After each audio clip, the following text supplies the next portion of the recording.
दोस्तों, आज की कहानी है बड़ी बहू तू अभागन नहीं, हमारे घर की लक्ष्मी है।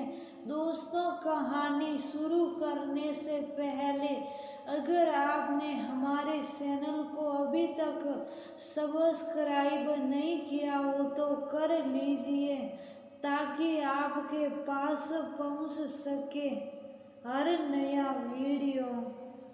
विद्या देवी आरती का थाल सजाकर अपनी बहू शांति से बोली, ले बहू, अपनी बहू बेटे का आरती करके उनका स्वागत कर। कितनी परीक्षा के बाद आज ये घड़ी आई है। सास की बात सुनकर शांति की आंखों से टप टप आंसू बहने लगे थे।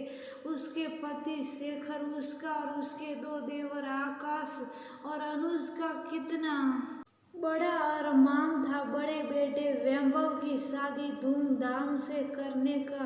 तीनों भाइयों में आपस में बहुत प्रेम था, जिसके कारण शेखर ने जब वैभव के साथ विनीता का रिश्ता पक्का किया तब अपने दोनों भाइयों के लिए वैसे ही रंग के कोट पैंट सिलवाए जैसे उसने अपने लिए सिलवाए थे। वे चाहते थे कि तीनों भाई शादी में एक ही तरह के कपड़े पहनकर बेटे के ससुराल जाए, परंतु इससे पहले कि वह धूमधाम से अपने बेटे का विवाह कर पाते, एक दिन जब वह शादी का सामान लेने के लिए बाजार जाने की तैयारी कर रहे थे तभी अचानक उन्हें दिल का दौरा पड़ गया था।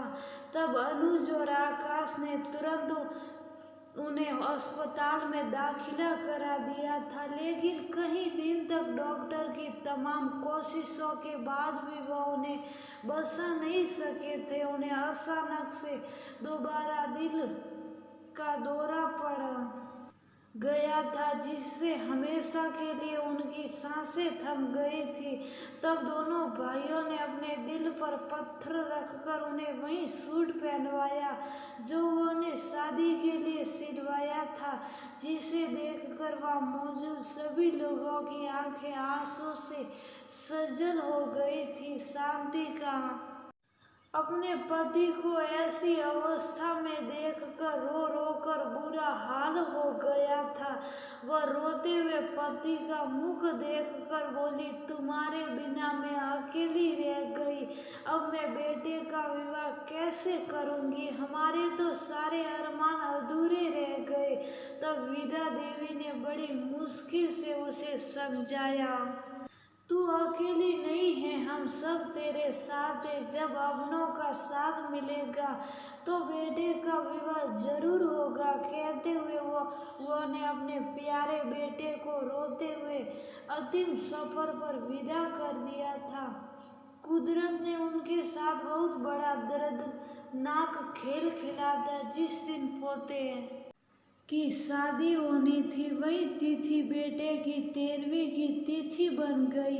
तब दिल पर पत्थर रखकर विद्या देवी ने बेटे के निमित्त 13 पंडितों को भोजन कराकर बेटे की 13वीं की रस्म संपन्न की।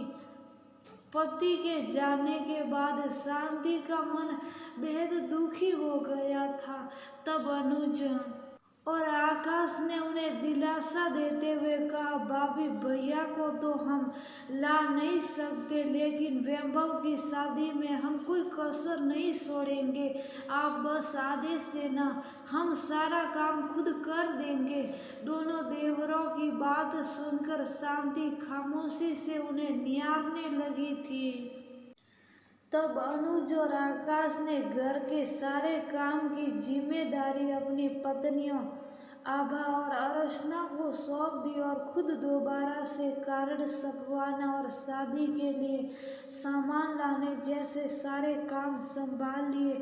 जब अपनों का साथ मिला तो वैभव की शादी धूमधाम से हो गई थी। जब दुल्हन के आने का वक्त हुआ तो शांति अपने मन में ये सोचकर कि मैं अभागन हूँ जो विधवा हो गई। दुखी मन से शुभ साफ घर के अंदर जाकर एक कोने में बैठ गई थी।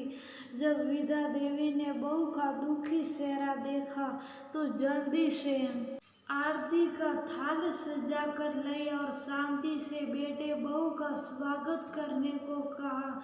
तो शांति दुखी स्वर में बोली, मम्मी जी मैं अभागन होने के कारण ये कार्य नहीं कर सकती। अब ये कार्य दोनों देवरानी करेगी। किसने कहा तू अभागन है?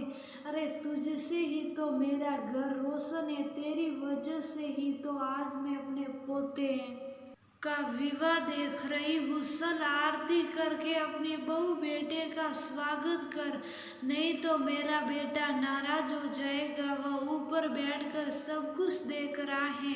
शांति की बात सुनकर विदा देवी ने कहा तो बरबस ही खुशी से शांति देवी की आंखें भर आई थी। अपनों का प्यार भरा साथ पाकर उसमें नवीन ऊर्जा का संसार हो गया था। सास के हाथ से थाली लेकर खुशी खुशी वह बेटे बहू का स्वागत करने लगी थी।